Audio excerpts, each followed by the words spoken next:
Bom dia, sexto ano. Na aula passada, iniciamos a unidade 7 com o tema Roma, trabalhamos Fundação e Monarquia e na aula de hoje daremos continuidade a esta unidade com o tema República. A República Romana se estendeu de 509 a.C. até 27 a.C. e durante esse regime o Senado se tornou a instituição política de maior destaque. Também foi na República que os romanos iniciaram um processo de expansão territorial e política, embora internamente ocorressem muitos conflitos entre patrícios e plebeus, que nós estudamos que são duas classes ali que faziam parte da sociedade. Essa foi uma fase de crise interna e de trocas culturais com outros povos. Sobre o estabelecimento da República, o Senado, que era formado apenas por patrícios, ou seja, a elite, aqueles de fato com poder econômico e político, passou a ser considerado o órgão representante dos interesses dos romanos. Assim, deveria ser responsável por administrar a coisa pública, ou res publica, nome dado aos assuntos de interesse de todos. Da junção dos termos res e pública, surgiu o nome do novo regime político de Roma, República.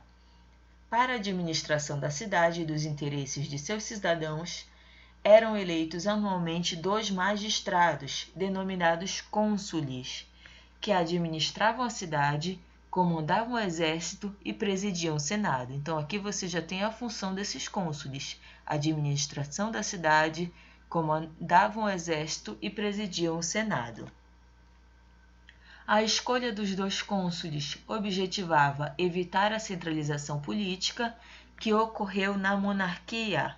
Aqui nós temos o Senado romano como modelo de construção e na disposição dos seus integrantes. Aqui em cima na foto o Senado romano e embaixo, na mesma composição e disposição dos seus integrantes, o Senado brasileiro.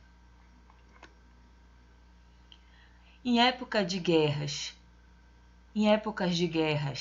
um dos cônsules administrava a cidade e o outro comandava o exército.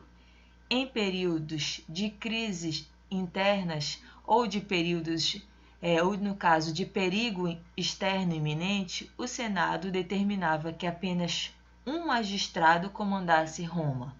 Esse magistrado era denominado ditador e recebia plenos poderes por um período de até 6 meses. Em caso de a crise persistir, esse ditador poderia ser nomeado para governar por mais 6 meses. Acabou esse período no caso de 1 ano, vinha outro cônsule. Os cônsules eram auxiliados por outros magistrados que tinham função específica na organização da República. Então a gente sabe que não é fácil administrar a cidade, ainda que houvesse 2 cônsules, eles vão precisar de outras funções para ajudar nesse processo, são os magistrados. Sobre essa magistratura, nós vamos ver esses auxiliares. Cada um vai ter uma função. Por exemplo, os questores eram tesoureiros, ou seja, responsáveis pela administração financeira de Roma, administravam os gastos e a arrecadação de tributos, de impostos.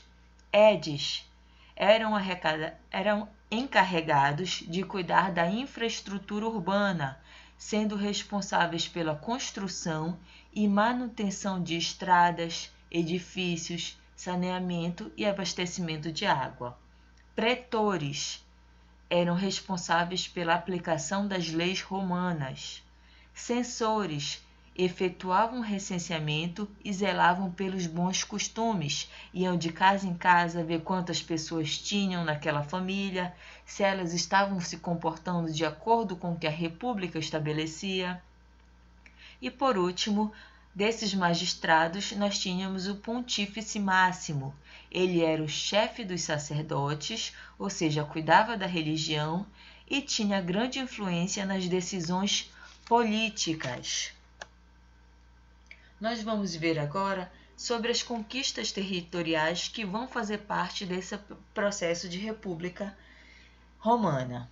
Durante o período da República, os romanos iniciaram um processo de expansão política e territorial, conquistando o domínio militar sobre um vasto território e sobre muitos povos.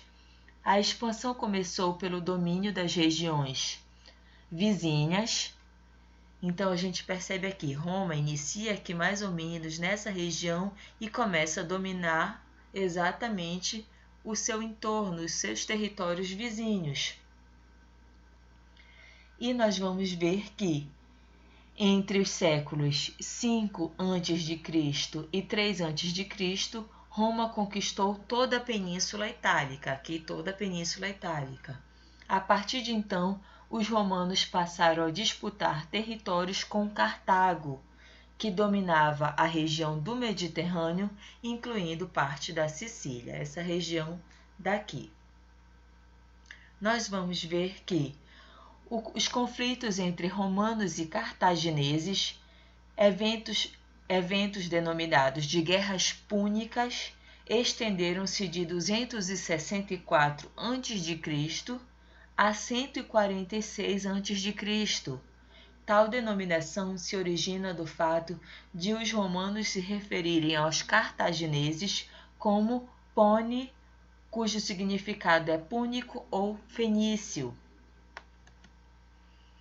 Cartago. Essa região era localizada no norte da África por volta do século III a.C. Cartago dominava o comércio do Mediterrâneo. Os ricos comerciantes cartagineses possuíam diversas colônias na Sardenha, Córcega e a oeste da Sicília, que era uma ilha rica na produção de cereais. No sul de Península Ibérica, onde exploravam minérios como a prata, e em toda a costa setentrional da África, ou seja, os cartagineses tinham um grande poder. Além do mais, as causas dessas guerras púnicas tiveram como exatamente intenção a rivalidade entre Roma e Cartago pela hegemonia econômica, política e militar do mar Mediterrâneo Ocidental, importante meio de transporte de mercadorias naquela época. Vai haver, de fato, um grande conflito, onde inclusive elefantes serão utilizados como meio de transporte e arma nesse momento. Nós vamos ver também as grandes embarcações que vão servir de grande disputa entre cartagineses e romanos. E no fim das contas,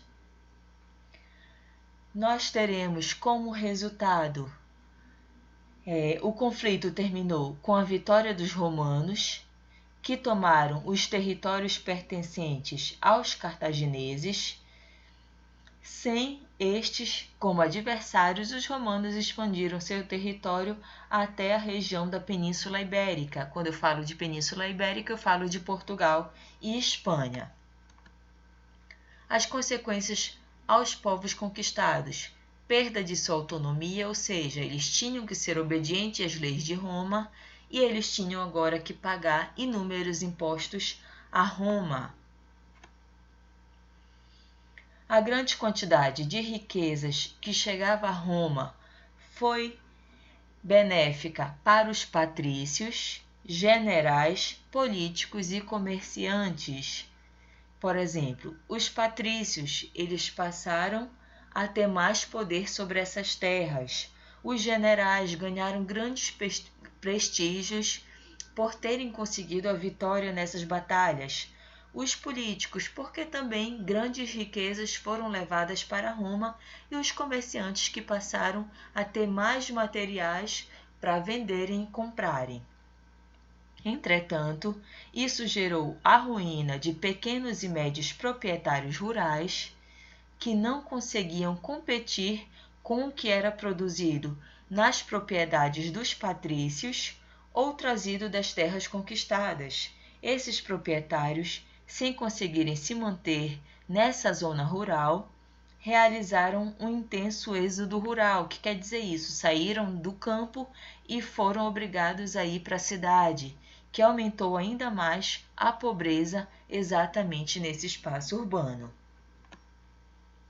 Outra importante transformação na sociedade romana foi o grande número de escravizados levados para a cidade, somado ao êxodo rural, ou seja, somado às pessoas que saíram do campo para a cidade.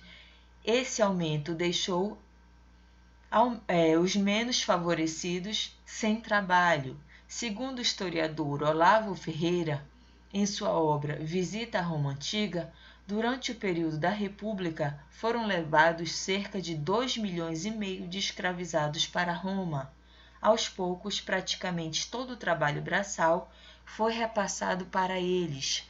Ou seja, aquelas pessoas que saíram do campo para a cidade em busca de novas oportunidades continuaram sem essas oportunidades, porque era muito mais viável para as pessoas terem um escravo que não precisava ficar pagando todo mês do que contratar alguém. Isso vai gerar uma série de problemas para esse espaço urbano. Conforme já estudamos, a expansão territorial e política dos romanos durante o período da República provocou grandes mudanças sociais. Muitas dessas mudanças sociais ocorreram exatamente pelos conflitos entre patrícios e plebeus. Entre elas, o fortalecimento dos comerciantes, que era parte do grupo dos plebeus. Contudo, a falta de direitos políticos dos plebeus gerou uma crise e o questionamento a respeito do domínio dos patrícios sobre o Senado, ou seja, os plebeus, em especial os comerciantes, começaram a ganhar muito dinheiro, então eles tinham agora poder econômico e agora começaram a querer ter também poder político.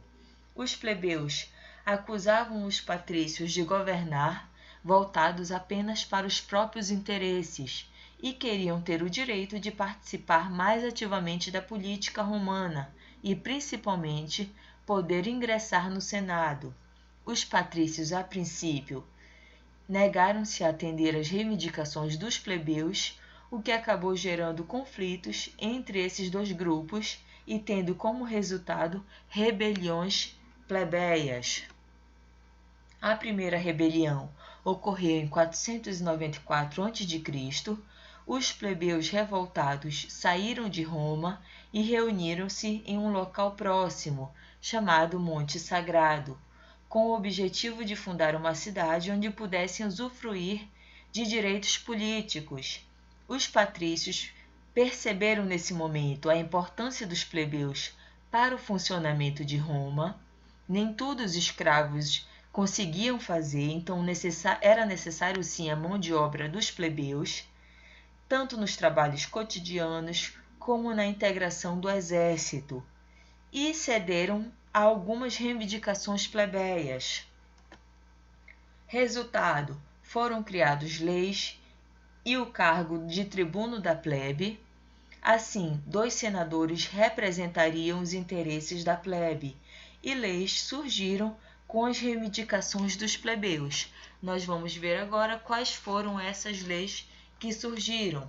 Nós temos aqui, no ano de 450 a.C., a Lei das 12 Tábuas. As leis, que até então eram transmitidas oralmente, ou seja, somente de boca a boca, passaram a ser escritas, gravadas em 12 placas de bronze. Foram expostas no fórum da cidade para que todos os romanos pudessem tomar conhecimento delas e consultá-las. A outra lei, em 445 a.C., chamada Lei da Canuleia, que concedia permissão para o casamento entre patrícios e plebeus. E por último, dos nossos estudos, no ano de 366 a.C., a Lei Licínia, que decretou o fim da escravidão por dívida e o direito de os plebeus possuírem terras nas regiões conquistadas.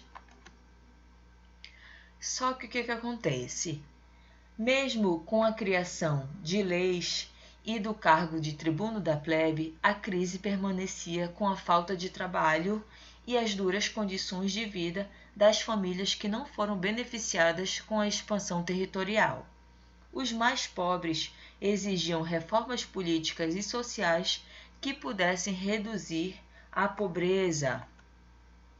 Nesse período de crise, destacaram-se os irmãos Graco, que ocuparam, em diferentes períodos, o cargo de tribuno da plebe, que foram exatamente Tibério Graco, em 133 a.C., e Caio Graco, em 123 a.C.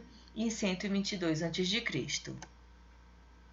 Entre as principais reivindicações dos irmãos estava a reforma agrária, que acreditavam ser a solução para resolver o problema da pobreza e a falta de trabalho em Roma. Para tornar a reforma possível, Tibério sugeriu limitar a quantidade de terras públicas que os grandes proprietários de terra poderiam ter. As terras que se tornassem disponíveis deveriam ser distribuídas entre os mais pobres. A proposta de Tibério não agradou aos grandes proprietários de terra e ele acabou sendo assassinado. Entendam que a intenção, no caso do Tibério, não era dividir as terras dos patrícios, era pegar aquelas terras públicas, ou seja, terras que seriam de todos, e dividi-las entre os mais pobres, enquanto que os grandes proprietários continuariam com as suas terras. Mas esses grandes proprietários não aceitaram e acabaram fazendo ali, confabulando, articulando para a morte do Tibério. Caio, irmão de Tibério, foi eleito tribuno da plebe em 123 a.C. Ele complementou a proposta de reforma social de Tibério, sugerindo a criação de colônias fora do território de Roma para acolher cidadãos pobres, a distribuição de trigo por um preço reduzido para os habitantes de Roma e a execução de grandes obras públicas para criar trabalhos pagos. As medidas propostas por eles foram em parte adotadas, mas parte no período do Império Romano, que é nosso próximo tema a ser estudado. Em relação à crise da República, nós vamos ver que os problemas sociais foram em parte resolvidos, porém novos surgiram. Disputas pelo poder, além de uma revolta de escravizados, acabaram gerando uma crise na República e provocou o fim do regime.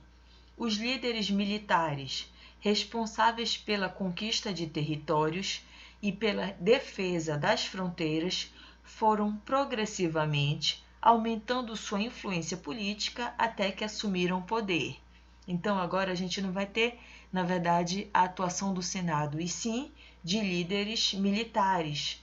Cientes do seu grande poder e da sua importância para a manutenção do território romano, os líderes militares começaram a questionar o Senado e a incapacidade de os líderes civis resolverem os problemas que assolavam Roma. Nesse contexto, 2 generais assumiram o comando de Roma e implantaram governos ditatoriais. Nós teremos aqui o primeiro governo ditatorial de um ditador, ficou a cargo do general Mário, que determinou a formação permanente de um exército romano, recrutou os soldados que passariam a receber salário. Com a profissionalização da ocupação de soldado, muitos homens das camadas mais humildes se alistaram, assim como jovens de povos conquistados. Mário promoveu outras reformas populares, como a distribuição de terras aos soldados aposentados, a redução da autoridade do Senado e dos privilégios dos patrícios. Como era de se esperar, o governo de Mário sofreu oposição dos patrícios, que logicamente não queriam perder poder, e membros do Senado. Com a morte de Mário em 86 a.C., Sila assumiu o poder em Roma. O Sila foi apoiado pelos patrícios.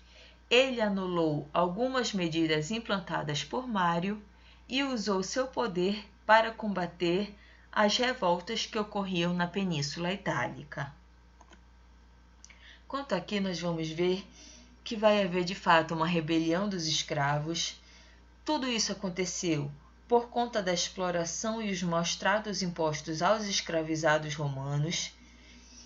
E essas revoltas aconteceram no ano de 73 a.C. a 71 a.C. Esse movimento foi comandado por Espartaco, um escravizado trácio, que era aprendiz de gladiador na escola da Capua. Vocês devem ter visto muitos filmes dos gladiadores, que são exatamente escravos que são preparados para entreter a população.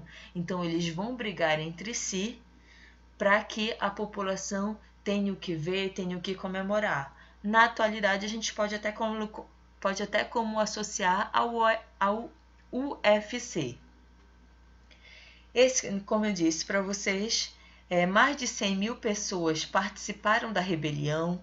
O grupo liderado por Espartaco derrotou 5 destacamentos do exército romano até que o general e cônsul romano Crasso conseguiu vencê-lo. Cerca de 6 mil revoltosos foram crucificados ao longo da chamada Via Ápia, estrada que ligava Capua a Roma. Então, por aqui vocês entendem, na verdade, que Jesus Cristo não foi o primeiro a ser sacrificado. Na verdade, a ideia de sacrificar as pessoas, de colocá-los numa cruz, era uma prática para que todos vissem de que forma aquele que agisse contra Roma deveria ser punido.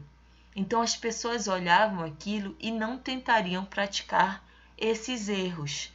Jesus Cristo foi mais um dos sacrificados, mas ele vem para a nossa história como um grande salvador, como um modificador da história. A história de Cristo ela entra exatamente no período do Império Romano, que será o nosso próximo capítulo. Continuando ainda com o nosso período romano, em relação à República, a gente vai ver que nós teremos aqui os generais que vão começar a comandar. Em 59 a.C., a República Romana passou a ser governada por 3 generais, por isso o nome triunvirato, 3 pessoas governando. Nós vamos ver que o primeiro triunvirato aconteceu de 59 a.C. a 54 a.C. Era formado por Crasso, aquele que derrotou Espartaco e a rebelião dos escravos. Também vai ser composta por Pompeu e Júlio César. Júlio César se destacou nas campanhas militares e conquistou a Gália, que é parte do atual território da França. Após a morte de Crasso no Oriente, Pompeu se fez nomear pelo Senado como o único governante de Roma. Será que Júlio César vai aceitar? Claro que não. Júlio César, que estava na Gália, marchou para Roma, onde foi aclamado pela plebe e recebido em triunfo para enfrentar Pompeu. Júlio César assumiu um governo ditatorial que durou 10 anos. Foi do ano 54 a.C. a 44 a.C. Durante o seu governo, César tomou algumas medidas para tentar diminuir a tensão social em Roma, decretando, por exemplo, que os grandes proprietários deveriam contratar 1/3 de seus trabalhadores entre os homens livres, ou seja, isso fazia com que houvesse mão de obra disposta. Suas medidas não foram bem vistas pelos patrícios, que em uma conspiração liderada pelos senadores Cássio e Bruto, o assassinaram a punhaladas no Senado. Por isso aquele termo, até tu, Brutus.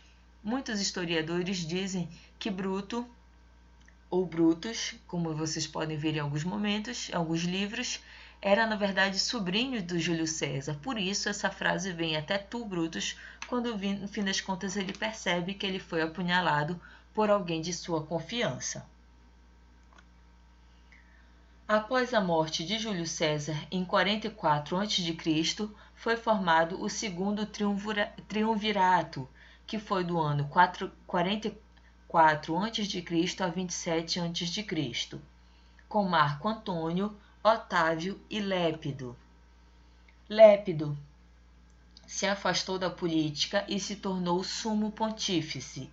Marco Antônio se suicidou após entrar em conflito com Otávio, que o acusava de desejar se tornar rei do Egito por causa de suas ligações com a rainha Cleópatra, e em 27 a.C., Otávio recebeu do Senado os títulos de príncipes, ou seja, primeiro cidadão, Augusto, título atribuído somente aos deuses, e imperador, tornando-se o primeiro imperador romano. Assim,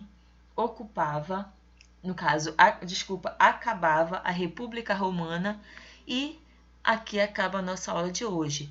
É quando nós daremos fim a esse momento, e na próxima aula vamos tratar sobre, enfim, o Império Romano, de que forma o Otávio Augusto vai governar nesse momento, de que forma ele vai fazer com que Roma tenha o seu período auge, e nós trabalharemos isso na próxima segunda-feira.